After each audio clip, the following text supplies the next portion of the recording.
दादा क्या कर गए ना? जानते हो तुम्हारे दादा ऐसा क्यों कर गए?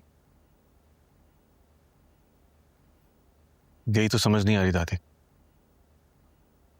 मैंने तो आज तक घर के किसी काम को भी नहीं देखा, फिर मैं क्यों? और कायनात कायनात ने तो इस घर से विदा होकर चली जाना है, तो फिर कायनात क्यों दादी? कुछ समझ नहीं आ रहा मुझे। और मैं क्यों नानी? मैं क्या ही कर सकती हूँ? और वैसे भी ये सारा हक तो नाना की औलादों का है ना। तुम खुद को नाना की औलाद नहीं मानती क्या? कायनात, ये बात नहीं है। ये बहुत भारी जिम्मेदारी है और मुझे लगता है कि मैं इस जिम्मेदारी के लिए तैयार नहीं हूँ। जिम्मेदारी उठाने के लिए मोहब्बत की जरूरत होती है, और अगर मोहब्बत ना हो तो जिम्मेदारी भारी ही लगती है। क्या हो गया कायनात? कि क्या बोली जा रही हो तुम? इधर आओ, मेरे पास आओ तुम। आ जाओ।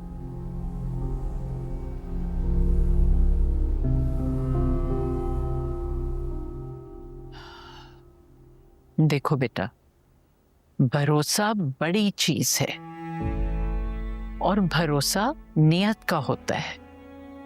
तुम्हारे दादा जानते थे कि तुम तीनों में अभी बचपना है, लेकिन तुम्हारी नियतों में कोई खोट नहीं, और इसीलिए वो चाहते थे कि ये खानदान आपस में जुड़ा रहे। इसीलिए वो एक नस्ल को दूसरी नस्ल के साथ बांध गए।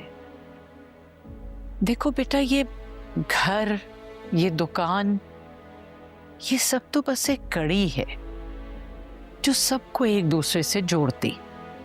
अगर ये सब बिक गया तो फिर कौन एक दूसरे की शक्ल देखेगा? और ये वो अच्छी तरह जानते थे। तो बस बेटा, आपस में जुड़े रहना, इख्तिलाफ भी करना तो ज़र्फ के साथ। तुम तीनों पर मामूली जिम्मेदारी नहीं छोड़ी उन्होंने। अगर आपस में इख्तिलाफ भी हो तो जुड़े रहना। समझ रही हो हीर? ये ठीक है कि तुम शादी करके दूर चली जाओगी, लेकिन दूर चले जाने से रिश्तों की कड़ी तो नहीं टूटती। और कायनात बेटा, तुम परवाह मत करना, जहां तुम चाहोगी वहीं तुम्हारी शादी होगी। कोई जबरदस्ती नहीं कर सकता तुम्हारे साथ, और ना हीर के साथ। और तैमूर मेरी जान, अब तुम भी ढूंढ लो अपने लिए कोई। ढूंढा होने जाता है दादी जो खो गया हो। मेरा थोड़ी ना कुछ खोया।